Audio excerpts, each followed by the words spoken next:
ಬೆಳಗಾವಿ ನಗರದ ಅನಗೋಳದಲ್ಲಿರುವ 34ನೇ ನಂಬರ್ ಸರ್ಕಾರಿ ಪ್ರಾಥಮಿಕ ಶಾಲೆಯ ಆಸ್ತಿಗೆ ಸಂಬಂಧಿಸಿದಂತೆ ಶಿಕ್ಷಣ ಇಲಾಖೆಯ ನಿರ್ಲಕ್ಷ್ಯದ ವಿರುದ್ಧ ಕರವೇ ಕನ್ನಡ ಸೇನೆಯ ಕಾರ್ಯಕರ್ತರು ತೀವ್ರ ಆಕ್ರೋಶ ವ್ಯಕ್ತಪಡಿಸಿದ್ದಾರೆ. ಈ ಹಿನ್ನೆಲೆಯಲ್ಲಿ ಶಿಕ್ಷಣ ಇಲಾಖೆ ಉಪನಿರ್ದೇಶಕರ ಕಚೇರಿ ಎದುರು ಪ್ರತಿಭಟನೆ ನಡೆಸಿದ್ದು, ಉಪನಿರ್ದೇಶಕಿ ಲೀಲಾವತಿ ಹಿರೇಮಠ್ ಅವರಿಗೆ ಮನವಿ ಸಲ್ಲಿಸಿದ್ದಾರೆ.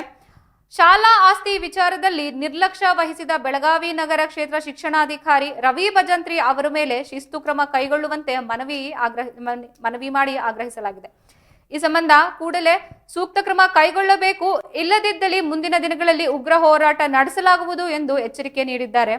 ಪ್ರತಿಭಟನೆಯ ನೇತೃತ್ವವನ್ನು ವಹಿಸಿದ್ದ ನ್ಯಾಯವಾದಿ ವಿಠ್ಠಲ ಉಪ್ಪರಿ ಶಿಕ್ಷಣ ಇಲಾಖೆಯ ಕಾರ್ಯವೈಖರಿಯನ್ನ ತೀವ್ರವಾಗಿ ಖಂಡಿಸಿ ಶಾಲಾ ಆಸ್ತಿಯನ್ನು ರಕ್ಷಿಸುವಲ್ಲಿ ಅಧಿಕಾರಿಗಳು ಸಂಪೂರ್ಣ ವಿಫಲರಾಗಿದ್ದಾರೆ ಎಂದು ಆರೋಪಿಸಿದ್ದಾರೆ.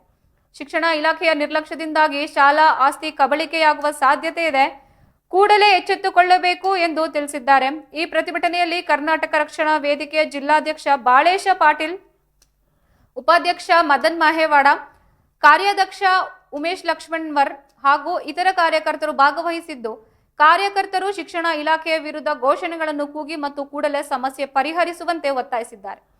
ಈ ಪ್ರತಿಭಟನೆಯಿಂದಾಗಿ ಸ್ಥಳದಲ್ಲಿ ಕೆಲಕಾಲ ಉದ್ವಿಗ್ನ ವಾತಾವರಣ ನಿರ್ಮಾಣವಾಗಿತ್ತು.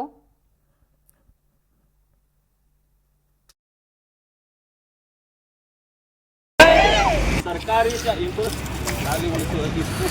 ಉಳಿಸುವಲ್ಲಿ ನಿರ್ಲಕ್ಷ್ಯ ತೋರಿಸುತ್ತಿರುವ